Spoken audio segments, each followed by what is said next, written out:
आर्य की आंखों में आज एक ऐसा सच था जिसे वह सालों से अपने दिल के सबसे गहरे कोने में छुपाकर बैठा था। उस सच का भार उसके शब्दों से साफ झलक रहा था।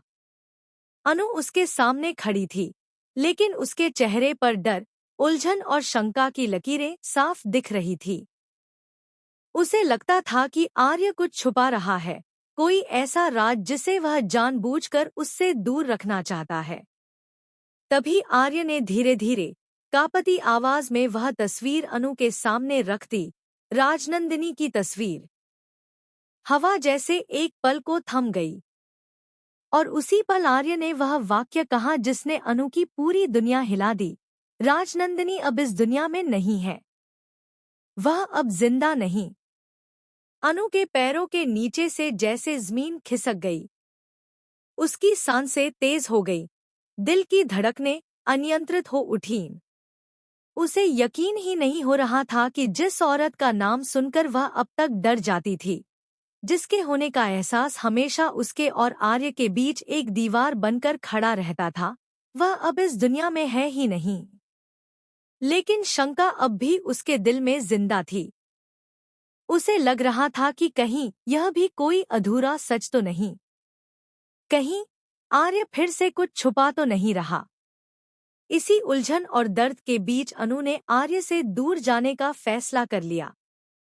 उसने नौकरी छोड़ने तक का मन बना लिया, क्योंकि उसे लग रहा था कि वह अब इस रिश्ते के साथ आगे नहीं बढ़ सकती। लेकिन आर्य के मन की हालत उससे भी ज्यादा बिखरी हुई थी। वह अनु को खोना नहीं चाहता था, उसे अपने पास रोकना चाहता था, पर सच बताने का डर उसे सालों से रोकता आया था। अनु ने आखिरी बार हिम्मत जुटाकर आर्य से कहा कि वह राजनंदिनी से मिलना चाहती है।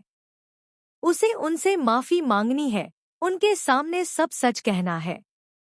लेकिन तभी आर्य ने उसे रोक लिया। उसकी आवाज में एक गहरी मजबूरी थी। उसने कहा, तुम उनसे नहीं मिल सकती। बस इतना सुनते ही अनु का दिल जैसे चीख उठा। सवाल और तेज हो गए, शक और गहरा हो गया। और तभी आर्य ने अपना सबसे बड़ा राज खोल दिया। राजनंदिनी इस दुनिया में नहीं है, वह बहुत पहले ही चली गई। और यही वह सच था जिसे वह अब तक सबसे छुपाए बैठा था। अनु की आंखों में आंसू भर आए। वह स्तब्ध खड़ी रह गई। उसे लग रहा था जैसे उसकी जिंदगी का हर पल अब एक नए मोड़ पर खड़ा है। लेकिन यह सच पूरा नहीं था। यह केवल आधा सच था। आर्य ने वह बातें नहीं बताईं जो उस रात हुई थी। वह दर्द नहीं बताया जो उसक